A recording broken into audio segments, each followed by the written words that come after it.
Hello my planner pals and welcome back, and if you're new here then thank you for joining me and giving me a try. My name is Di, I am here at Creative Karma Design, and today we're going to talk about uses for multiple planners. So a few days ago I talked about why you might possibly want to use multiple planners rather than just use one. Maybe you want to segment things out into little buckets and have a different planner for each thing. And today I want to give you some ideas of things that you can use either old planners for or multiple planners for, or maybe like an extension pack that you want to add on to your planner, like a planner add-on. So let's talk about that. So when we think about our planners, our first thing is we have a catch-all planner. That is our main planner. It's where all of our life stuff goes, all of our home, our errands, our chores, holidays, birthdays, anniversaries, etc., all get dumped into one bucket. Now, this is basically your typical stuff that you put on your Google Calendar, places that you have to be, things you have to go, cards you have to send, chores and errands you have to run. Everything gets siphoned into this. Typically, if this is your life, the first planner that most people will think about if they are working is business or a work planner, and have those two separate. So you have a home, family, house, life, and then you have business. Like those two kind of separate. Would you benefit from having a business or a work planner? Okay. Now, the other thing that you might think about is if you have a big family and stuff is just on the go, or maybe you homeschool. Do you need one for just your kids and school stuff? Or if you're not at work, maybe you're at school, do you need one that is separate from your home and your personal life to your school life? So yeah, those are three things that you should be considering. This one, business, work, kids, and school. Especially if you have multiple kids. Like, if you have a big family, you might need multiple schedules to sort out your kids' stuff, especially if you homeschool. Maybe it's a homeschooling planner. That might be something you look at.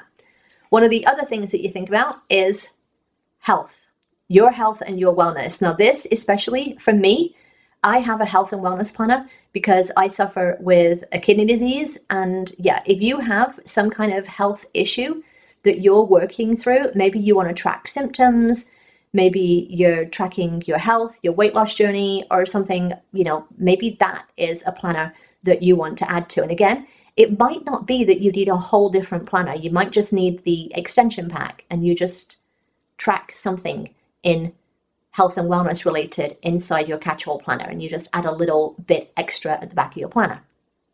So we've got life, I like to call this life, OMG, this is my life, work, business, kids or school, health and wellness. One of the other things that, most people are thinking about is budget.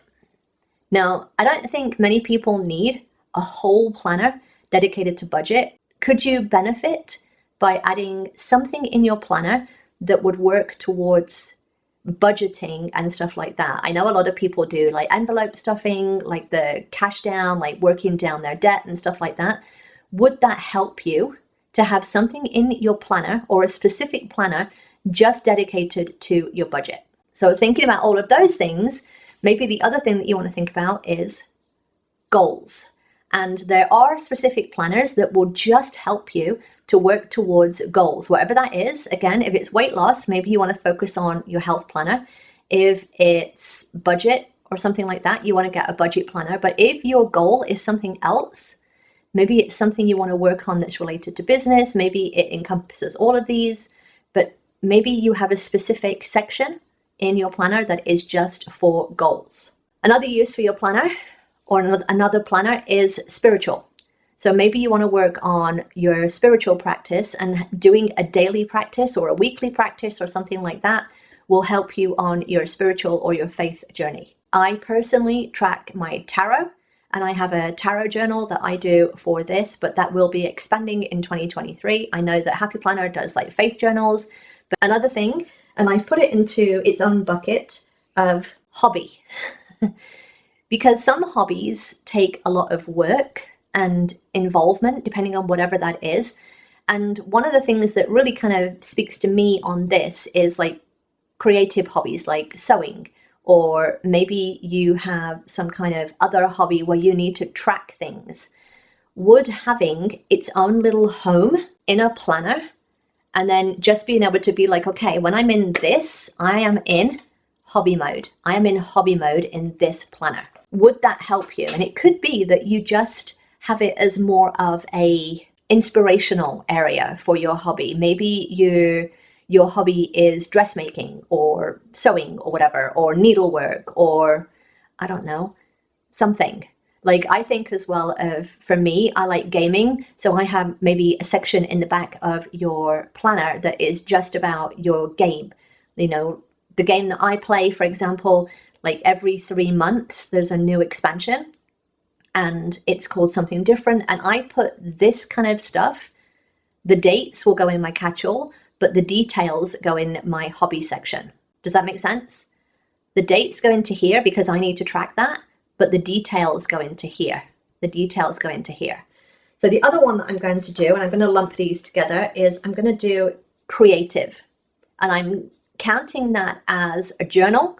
I'm counting that as lettering. I'm counting that as art and any type of creative endeavor. And again, these are just suggestions.